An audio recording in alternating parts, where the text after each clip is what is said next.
Hello guys, welcome to my YouTube channel.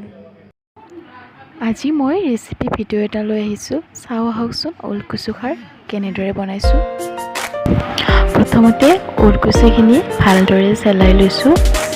তাৰপিছত সৰু সৰুকৈ কাটি ল'ম।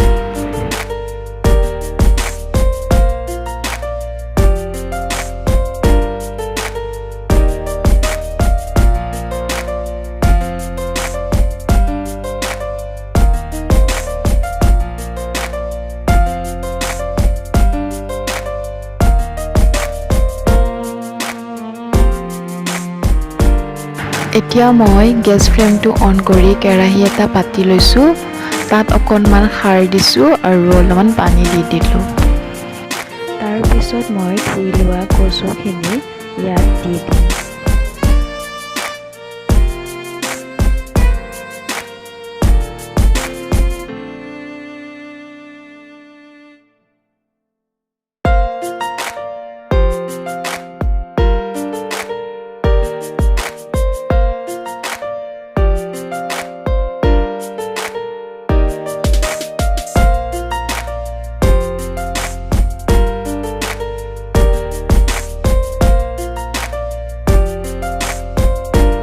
এতিয়া মই মচুৰ দালি অকণমান দি লৈছোঁ।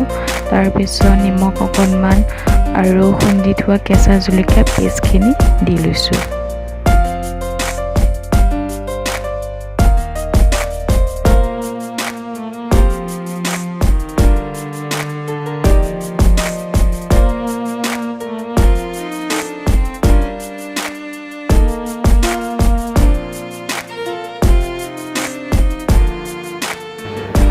কচুখিনি প্ৰায়ে সিজিব ধৰিছে। এতিয়া ইয়াত মছলাখিনি দি দিছোঁ। মছলা হিচাপে মই লৈছোঁ নহৰু পেষ্ট, গোলমৰিচ আৰু কেঁচা জলকীয়াৰ পেষ্ট।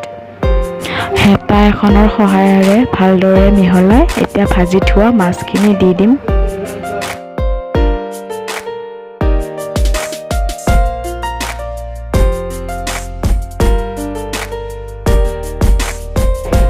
ওলকচুৰ খাৰ ৰেডি হৈ গৈছে। যদি ভিডিঅ'টো চাই ভাল পাইছে তেন্তে লাইক, শ্বেয়াৰ, ছাবস্ক্ৰাইব আৰু লগতে থকা বেল আইকনটো ক্লিক কৰি দিবলৈ নাপাহৰিব।